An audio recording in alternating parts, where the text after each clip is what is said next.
میں جناب سہیل آفریدی صاحب چیف منسٹر خیبر پختونخوا اور ان کے ساتھ تشریف لائے ہوئے ان کے تمام رفقا ان کو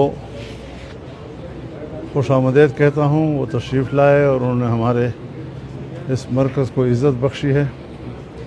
میں ان سے گزارش کروں گا کہ اس موقع پر میڈیا پرسنلز تشریف لائے ہوئے ہیں، ان کے ساتھ آپ اپنے خیالات شیئر کر لیں۔ بسم اللہ الرحمن الرحیم۔ ایاک نعبد و ایاک نستعین۔ سب سے پہلے تمام صحافی برادری کا شکریہ۔ آج ہم مولانا صاحب کے در پہ آئے تھے، انہوں نے ہمیں عزت بخشی، ہماری مہمان نوازی کی، ہم شکریہ ادا کرتے ہیں۔ آج ہمارے یہاں آنے کا مقصد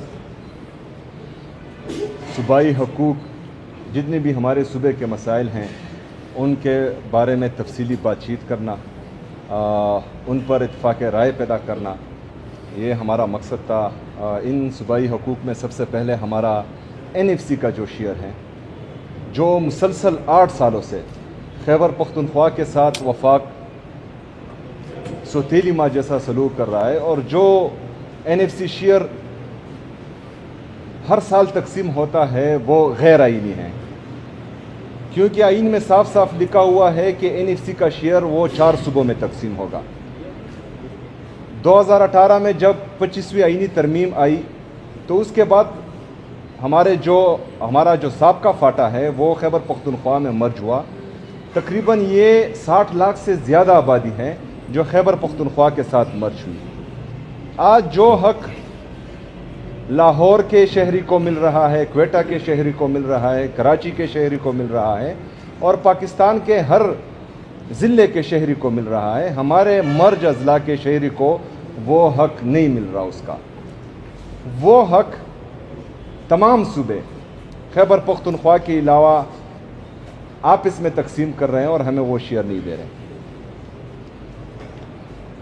تو اس حوالے سے آج وفاقی وزیر بھی آئے تھے، اس سے بھی میری بات ہوئی، اور یہ مدعا میں نے اس کے سامنے بھی رکھا کہ آپ کا NFC شیئر جو ہے وہ کل عدم ہو چکا ہے، اور اس کو جو ہے ابھی اپڈیٹ ہونا چاہیے یا 11th NFC آنا چاہیے۔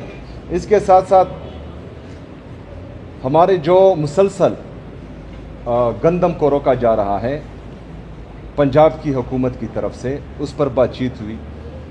یہ آرٹیکل 151 کی کلی خلاف ورزی ہے، یہ غیر آئینی کام ہو رہا ہے جو ہمارے گندم کو روکا جا رہا ہے۔ اس پر بھی مولانا صاحب کے ساتھ ہماری اتفاق رائے ہوئی ہے کہ یہ نہیں ہونا چاہیے، اور اس کے خلاف جو ہے ہم مشترکہ آواز اٹھائیں گے انشاءاللہ تعالی۔ دوسرا جو گیس کی بندش ہے، آرٹیکل 158 آئین کا وہ صاف صاف کہتا ہے کہ جو صوبہ بھی گیس پروڈیوس کرتا ہے اس صوبے کا حق ہے کہ وہ یہ گیس پہلے خود استعمال کرے، جب اس سے اضافی ہو تو وہ باقی پاکستان میں دیں۔ ہمارا صوبہ 500 MMCFD گیس پروڈیوس کرتا ہے، اور ہماری کنزمپشن صرف جو ہے 150 MMCFD ہے۔ باقی جو 350 MMCFD ہے یہ پورے پاکستان میں ہم دے رہے ہیں، لیکن وفاق کی طرف سے گیس کی بندش یہ خیبر پختونخوا کے ساتھ سوتیلی ماں جیسا سلوک ہے جو مسلسل ہو رہا ہے، اس پر بھی ہماری اتفاق رائے ہوئی ہے۔ باقی جو ہمارے قبائلی اضلاع کے مسائل ہیں ان پر بھی ہماری تفصیلی بات چیت ہوئی، لیکن میں آگے چاہتا ہوں کہ مولانا صاحب جو ہیں اس کو آگے لے کر جائیں اور بات کریں۔ جی مولانا صاحب۔